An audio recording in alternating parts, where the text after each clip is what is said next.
कल 8 राज्यों की 58 सीटों पर वोटिंग होनी है, मतदाता निकलेंगे। छठे चरण में सबसे ज्यादा सीटें हैं वो है उत्तर प्रदेश की 14 सीटों पर वोटिंग हो रही है। हरियाणा की 10 सीटों पर मतदान है। पिछली बार सारी की सारी सीटें हरियाणा की गई थी बीजेपी की झोली में, दिल्ली की 7 सीट गई थी बीजेपी की झोली में। अब हरियाणा पर चर्चा, क्योंकि अब इन सीटों पर विजय के लिए बीजेपी ने पूरी ताकत झोंकी है। बीजेपी उत्तर प्रदेश की 80 की 80 सीटें बीजेपी यहां पर जीतना चाहती है। हरियाणा में भी 10 का दम भर रही है। लेकिन यूपी में अखिलेश यादव राहुल गांधी की जोड़ी मोदी का रास्ता रोकने के लिए जोर लगा रही है। तो हरियाणा में कांग्रेस ने बीजेपी को मात देने के लिए अपनी पूरी मशीनरी लगा दी है। चाहे वो दिल्ली हो चाहे हरियाणा, दोनों जगहों पर सीट शेयरिंग हुई है कांग्रेस और आप के बीच।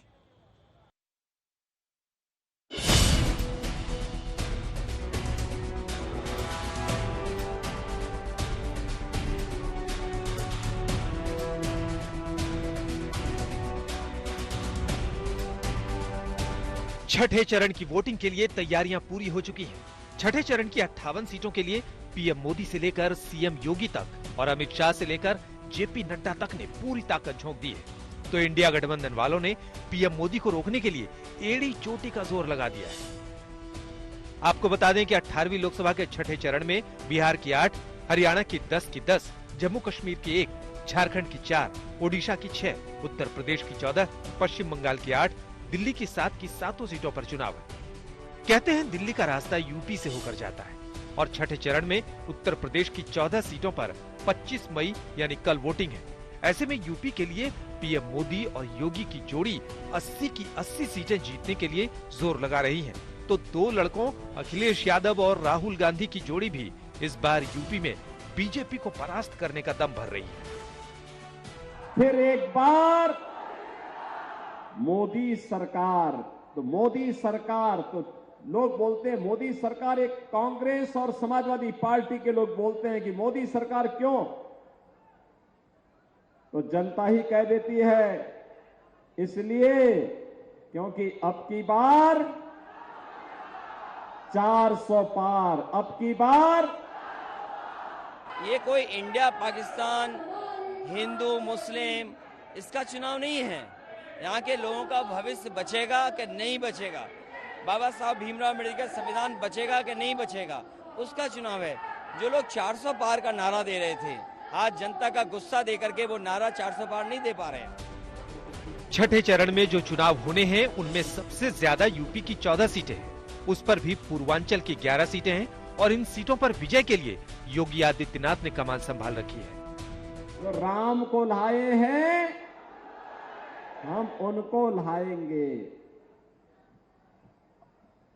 तो वे इससे घबरा जाते हैं, क्योंकि एक तरफ राम भक्त हैं मोदी जी के नेतृत्व में और दूसरी तरफ राम द्रोही हैं जो राम का तो विरोध करते ही रहे हैं और विरोध करते करते भाजपा का विरोध करते हुए राम का विरोध किए हैं और भगवान राम का विरोध करते करते अब भारत का विरोध कर रहे हैं। आपको बता दें कि अगर बीजेपी को 400 पार का टारगेट पूरा करना है तो उसे छठे चरण में पहले से अच्छा स्कोर करना होगा। साथ ही साथ चैलेंज अखिलेश यादव और राहुल गांधी के लिए भी है, क्योंकि उन्हें अगर यूपी में आगे बढ़ना है छठे चरण की इन 14 सीटों पर उनका रिजल्ट अच्छा आना चाहिए, क्योंकि 2019 में यूपी में छठे चरण की 14 सीटों में से बीजेपी 9, बीएसपी 4, एसपी 1 सीट जीती थी। और ये देखिए कैसे दो लड़कों की जोड़ी यूपी में माइलेज लेने के लिए तरह तरह के नुस्खे आजमा रही है। ये देखिए ना कैसे मंच पर राहुल गांधी और अखिलेश यादव ने आपस में बातचीत शुरू कर दी। थोड़ा यूपी के बारे में बातचीत कर लें और आप अपना पर्सपेक्टिव हमें बताइए, हम आपको अपना पर्सपेक्टिव बताते हैं। यूपी जो 80 सीटें ले रहा है, इसमें 79 सीटें समाजवादी पार्टी कांग्रेस इंडिया गठबंधन जीत रहा है। एक जो प्यूटो है उसमें हम और आप लड़ाई में हैं। राहुल गांधी जानते हैं सोशल मीडिया का जमाना है, उनकी बातचीत वायरल होगी, इसलिए वो प्रचार के नए नए तरीके अपना रहे हैं। नोट किया कि मोदी जी खटाखट बोलने शुरू कर दिए। ये आपके खटाखट के बाद वो रटारट खटाखट कर रहे हैं। जो इस बार हमारा कोऑपरेशन है, शायद पहले ऐसा कोऑपरेशन नहीं हुआ, मतलब बिल्कुल सब जुड़ गए। सबसे अच्छा ये है कि जितना उन्होंने कहा 2 लड़कों की जोड़ी, उतना युवा आपसे, हमसे, इंडिया गठबंधन से और जुड़ गया। तो ये नेचुरल अलायंस है। छठे चरण में हरियाणा की 10 की 10 सीटों पर मतदान। छठे चरण में हरियाणा की 10 की 10 सीटें जीतने में जुटी बीजेपी। मोदी का रथ रोकने के लिए कांग्रेस ने लगाया जोर। इस बार हरियाणा में कांग्रेस ने आम आदमी पार्टी के साथ गठबंधन किया है। हालांकि कांग्रेस हरियाणा की 10 में 9 सीटों पर लड़ रही है। पिछली बार बीजेपी ने हरियाणा में 10 की 10 सीटें जीत ली थी, इसलिए इस चुनाव में कांग्रेस की पूरी मशीनरी लग गई है। दुनिया ने बदलाव का मन बना लिया, हम हिंदुस्तान के लोगों ने, और मैं इसी वास्ते उस आधार पे कह सकता हूं, केंद्र में इंडिया गठबंधन की सरकार बनने जा रही है। हरियाणा में पिछले 3 चुनावों के आंकड़े देखें तो 2009 में बीजेपी 0 थी और कांग्रेस 9 सीटें जीती थी। 2014 में बीजेपी ने 7 सीटें जीती थी तो कांग्रेस के हाथ सिर्फ 1 सीट लगी। 2019 में बीजेपी ने 10 की 10 सीटें जीत ली और कांग्रेस हरियाणा में नील बटा सन्नाटा हो गई। ऐसे में पीएम मोदी जानते हैं 400 पार के लिए हरियाणा के किले को बचाना बहुत जरूरी है, इसलिए वो डायरेक्ट इंडिया गठबंधन पर अटैक कर रहे हैं। इंडिया अलायंस वालों का हाल तो ऐसा है कि गाय ने दूध दिया नहीं, लेकिन घी खाने के लिए इंडी वालों में झगड़ा शुरू हो गया। अब ये लोग कह रहे हैं हर साल एक आदमी भारत का प्रधानमंत्री होगा, 5 साल 5 पीएम। बड़ी बड़ी बातें मंच पे, देशभक्ति की बातें मैं पूछना चाहती हूँ, कौन है वो देशभक्त जो इस देश को की आत्मा को नहीं समझ पाया, जो इस देश के किसान का आदर नहीं कर पाया? कौन है वो देशभक्त?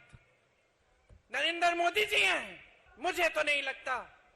जिसने इस देश के किसानों को देशद्रोही कहा, इस देश के शहीदों को देशद्रोही कहा। हरियाणा में कांग्रेस मुद्दों पर खेल रही है, किसानों से लेकर पहलवानों तक, अग्निवीरों से लेकर संविधान तक। आज ये इतने अहंकारी हो गए हैं कि ये कह रहे हैं अगर हमें 400 सीटें मिलेंगी तो हम संविधान को बदल डालेंगे। ये कौन होते हैं संविधान को बदलने वाले? इस संविधान पर आंच नहीं आने देंगे हम। इन्होंने सिर्फ और सिर्फ 10 सालों में लोकतंत्र को कमजोर करने का काम किया है। लेकिन पीएम मोदी भी हरियाणा वालों को समझा रहे हैं और तीसरी बार मोदी सरकार का दावा कर रहे हैं। बच्चे बच्चे को पता है किसकी सरकार बनेगी। सरकार का क्या करें, जिन्होंने ना जय जवान छोड़ा, ना जय किसान छोड़ा, ना जय पहलवान छोड़ा और ना जय संविधान छोड़ा।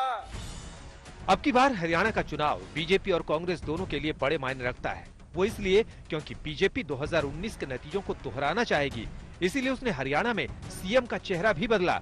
और कांग्रेस के लिए हरियाणा का चुनाव इसलिए अहम क्योंकि वो चाहेगी कि अब की बार हरियाणा में तगड़ा स्कोर करें। इसके लिए हुड्डा परिवार से लेकर प्रियंका गांधी हरियाणा वालों को किसान, पहलवान और अग्निवीरों के मुद्दे पर जगा रही है। आज तक ब्यूरो।